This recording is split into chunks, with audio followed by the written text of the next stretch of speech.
शिक्षण हक्क कायद्याअंतर्गत आर्थिक व दुर्बल घटकातील विद्यार्थ्यांसाठी राबविण्यात येणारी प्रवेश परीक्षा यंदा शाळा स्तरावर राबविली जाणार आहे।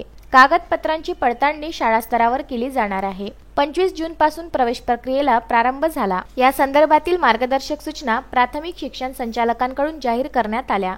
यामुळे पालकांना दिलासा मिळाला आहे।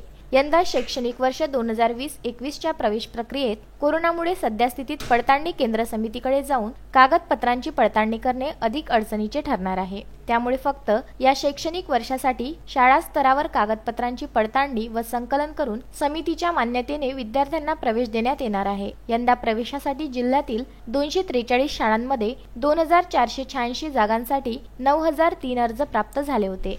त्यापैकी 2456 विद्यार्थी या सोडत प्रवेशास पात्र ठरले आहे। या सर्वांना भ्रमणध्वनीद्वारे मेसेज देखील पाठविण्यात आले आहे। तसेच 2350 विद्यार्थी प्रतीक्षा यादीत आहे। याबाबत विदर्भ न्यूजच्या प्रतिनिधींनी माहिती जाणून घेतली असता प्राथमिक उपशिक्षण अधिकारी नितीन उंडे यांनी आरटीई प्रवेश प्रक्रियेसाठी शाळा स्तरावर दस्तऐवज पडताळणीसाठी आवश्यक कागदपत्रे घेऊन हजर राहावे। यामध्ये पडताळणी झाल्यानंतर समितीच्या मान्यतेने प्रवेश दिले जातील असे मत व्यक्त केले। Bureau report, Vidarbha news, Amravati.